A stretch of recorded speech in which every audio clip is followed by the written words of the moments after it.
welcome back. This is Keeping It Real with Greg Zastrow. My name is Marc Rogers, and with me is the host, Greg Zastrow. Let's start with the fact that you're Nebraska Cornhuskers.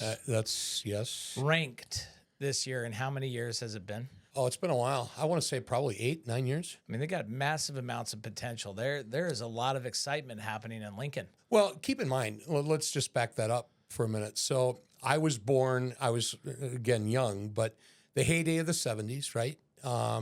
Back-to-back national titles in the early 70s. The 80s, we were, also a dominant program. Couldn't quite get past Miami a few times, but 3 national titles in the 90s, right? Almost 4. It was a very close game with Florida State. So most of my life, right, the early part anyway, we were good. And the last 20 years, now again, living in Wisconsin, as a Cornhusker has been a very big challenge, especially since joining the Big Ten and since Wisconsin rings our bell, every year. So November 23rd is circled on my calendar. We're looking forward to a little payback. Well, top of the table producer, 30-year advisor. You've ranked in the top of the top of multiple Fortune 500 companies. You've trained advisors for most of your career all across the country. Anybody from kind of starting into the business to even veteran advisors. Your wealth of knowledge just goes beyond most. And I always learn something, I think, new every single time I sit down with you. And we've literally worked together and we've helped Americans for what, 16 years now? 16. So I always enjoy our conversations. And just like the title, Keeping It Real, there's a lot of things to keep real right now. There's so many potential headwinds. There's things are different, and we're in a unique time where the baby boomers, we're at what we're calling peak 65. Right. That's the peak of the boomers, all turning 65. 11,200 boomers a day Yeah. turning 65, with less than 20% of those boomers having some form of defined benefit pension plan. So we're talking about what many feel is the biggest concern in retirement. When surveyed, most people will say, the very most will say, the fear of running out of money, Yep. that they fear running out of money more than they fear death. Greg, you've helped people retire. Now you're working with generations. You're working with the kids, the grandkids. Yeah. Now, how have you helped your investors weather the storm through 08 and .com and pandemic, and even going back 94 and all these dates?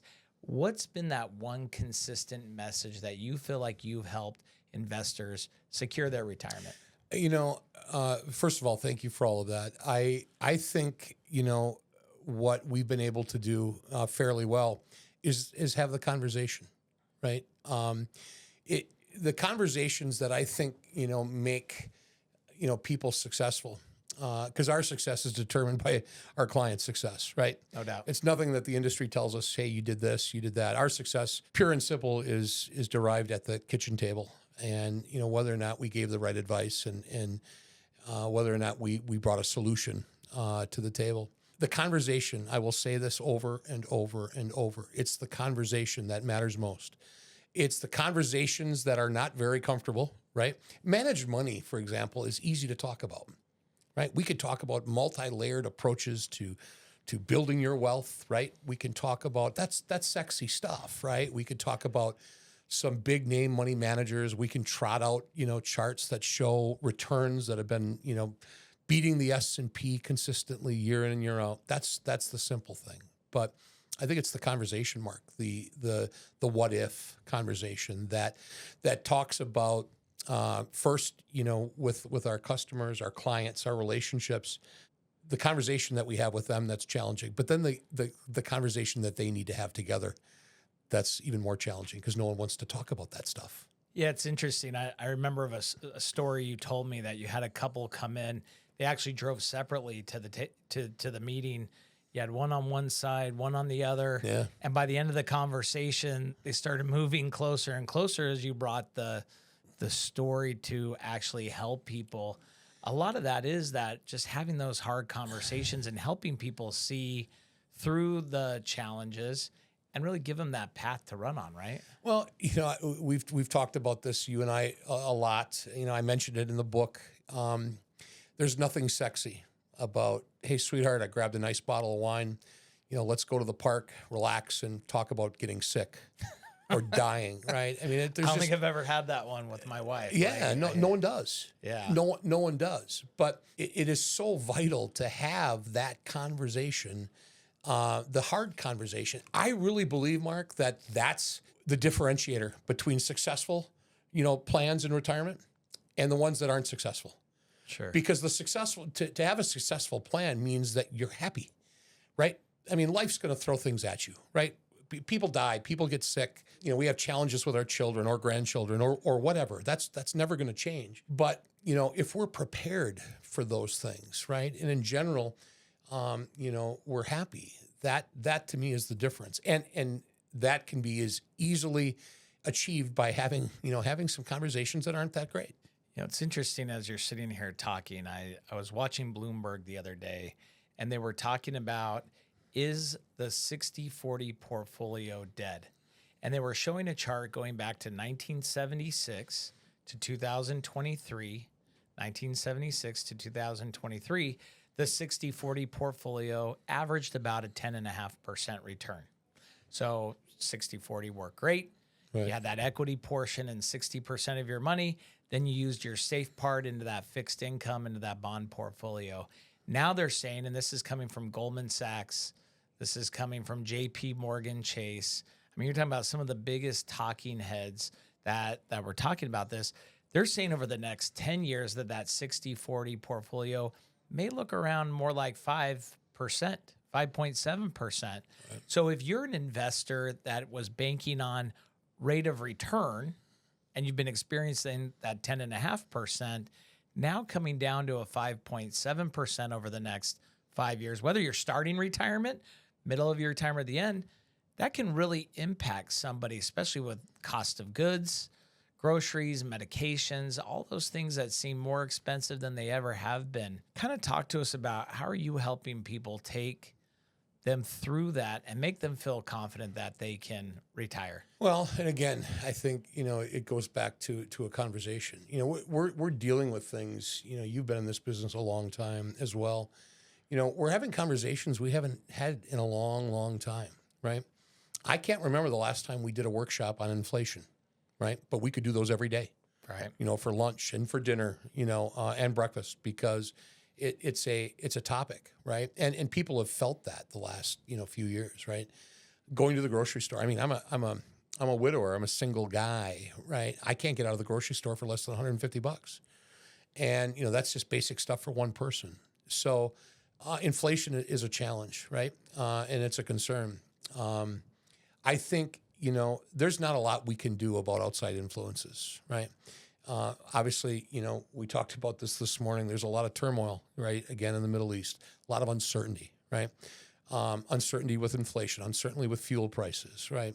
We have an election, coming up in a matter of weeks. Mm-hmm. I don't know that there's anything you or I, or quite frankly, anyone else can do for that matter to affect that outcome or to change it. What we can do, though, is have conversations about what we need to adjust on our end or what our clients need to adjust, whether it's thinking, whether it's their savings rate, whether it's what they're putting away, whether it's maybe what they're spending, right? Those are the conversations. Those are fixable things, right? We can do things when we have the conversation about what it is. So I think, getting back to, being successful in this business, I think successful folks are the ones that have those conversations, helping clients understand the lay of the land, and then helping them understand what needs to change in order for them to hit the objective. I love the conversations. I've sat in many of them of you talking about helping people really accomplish that one thing, right? Many people think about retirement. They normally have that one thing that they want to buy that motorhome. They want to travel. They want to, and you really helping them see that vision, right? Building that vision board and then saying, here's how you're going to accomplish it. Right. I think one of the fundamentals is talking about risk, as we look into turbulent times or challenges, one of the things that's important is understanding risk. Now, risk is healthy, Risk isn't a bad thing as long as you kind of understand it in your portfolio. And I know as we offer in a lot of our educational events, when you come in and sit with us, we actually want to know your risk number. And we've got a set of software. So for the folks that are listening, if you want to find out what your risk number is, you can reach out to Greg's office. We're going to send you the links in this. So down below, as you're watching this video, you can click on the link. We'll set up a time for a one-on-one. But what that risk analysis does is finds out 0 to 100. Right. 100, you're jumping out of airplane. 0, you're burying your money in the Folgers can out in the backyard. Right. What your risk number is, but then most importantly, how much risk are you really holding? And we'll take your current portfolio, put that through an analysis. That comes up with a number. So recently we had somebody come in. They took the survey. They were a 40. That's how they felt. 0 to 100. I'm in the 40 risk factor, which would be probably more on the conservative side. But Greg, when we did the analysis, it came back as an 80. So what are they really holding in their portfolio? Way more risk than they feel like they want to take. Yeah, and isn't that ironic how often we see that? All the time. 8 out of 10, I think minimum, people's risk, their actual risk, what they're taking, does not align with what they feel comfortable with. And a lot of factors for that, right? A lot of things change over time, but our risk, our ability to take on risk, or our desire for risk, changes as our life events change, right? I mean, we get older, we tend not to want to be as risky as we once did. I mean, you and I you're in your young 40s, I'm in my mid 50s. We don't play the same sports, right? For example, we used to play because we know better. It's true. We're talking about a pickup game of basketball. That's not a good idea for me, right? That's not an acceptable risk if I want to enjoy some fall things. Well, I've seen you out on your court at home, and I don't think I saw you miss one time. Well, but that's anyone could do that when they're by themselves, right? You get 9 other folks on that court with you, and it gets a little more physical, and the risk level goes up. I think that again, it goes back to the conversation, and it goes back to review, right? That works best with a relationship. It's much easier to talk about these things when you have a relationship with an advisor, right? That has taken the time to understand your why, right? Not just the board of motorhomes or the new boat or the how-tos. Right. It's all about the why. It's all about the why. I think that's one of the things, and I know you've done this with hundreds of advisors all over the country. You've made it, and helped them understand that it's about the why. And I think that's what puts, people in a better position to serve. So if somebody wants to know their risk number, if somebody wants to have this conversation, I like to tell people when we do these educational events and seminars, and maybe you're watching post one of our events, you've built your career one cup of coffee at a time, right? A conversation, a blank sheet of paper, solving that problem and having that why conversation. If people want to get a hold of you, your company, your firm, how do they do that? They can call our office line. That number is 920-377-6655. Or they can call 630-330-5185. This has been Keeping It Real with Greg Zastrow. Greg, thank you so much. For those folks at home, we tend to fill out a pause when there is mass confusion, when there are wars, rumors of wars, when inflation's at an all-time high. We tend to feel frozen. And what we want to do is create, through conversation, a pathway to help you retire. Reach out to us. Take advantage now. Don't wait. Take advantage. And let's have that conversation. Thank you for being with us. Thanks, Marc.